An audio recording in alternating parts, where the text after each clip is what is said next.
ഇതാണ് പടം. ഇതാണ് പടം. പൊളിച്ചടുക്കി മമ്മൂക്ക. മമ്മൂക്കയുടെ അഴിഞ്ഞാട്ടം എന്ന് പറയാവുന്ന സിനിമ.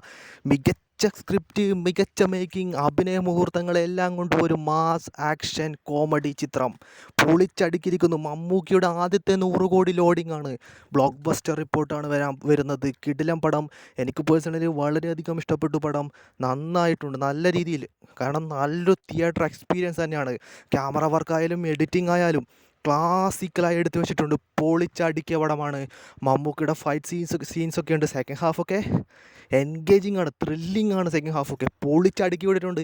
കിടിലൻ സ്ക്രിപ്റ്റ് ആയിരുന്നു, കിടിലൻ മേക്കിംഗ് ആയിരുന്നു. എല്ലാം കൊണ്ടും ഒരു പൊളിച്ചടുക്കിയ പടം. എല്ലാവരും പോയി തിയേറ്ററിൽ തന്നെ പോയി കാണുക. നമുക്ക് എക്സ്പീരിയൻസ് ചെയ്യാനുള്ളതുണ്ട്. തിയേറ്റർ എക്സ്പീരിയൻസ് ആണ് പടം. ഒന്നും പറയാനില്ല, കിടിലനാണ്. മമ്മൂട്ടി കമ്പനിയുടെ അടുത്ത സൂപ്പർ ഹിറ്റ്, അടുത്ത ബ്ലോക്ക് ബസ്റ്റർ ഇതാ വരാൻ പോകുന്നു. തിയേറ്റർ ഇളക്കി മറിക്കുകയാണ്. മുമ്പ് മോഹൻലാൽ ഒരു പടം വരുമ്പോൾ തിയേറ്റർ കുലുങ്ങുന്നൊക്കെ പറഞ്ഞിരുന്നു. ഇതാണ് ശരിക്കും തിയേറ്റർ കുലുക്കം. കുലുക്കി മറിച്ച് പൊളിച്ചടുക്കിയിരിക്കുന്ന പടം. എല്ലാവരും തിയേറ്ററിൽ തന്നെ പോയി കാണാൻ ശ്രമിക്കുക. പടം ആടെ പോയിട്ടേ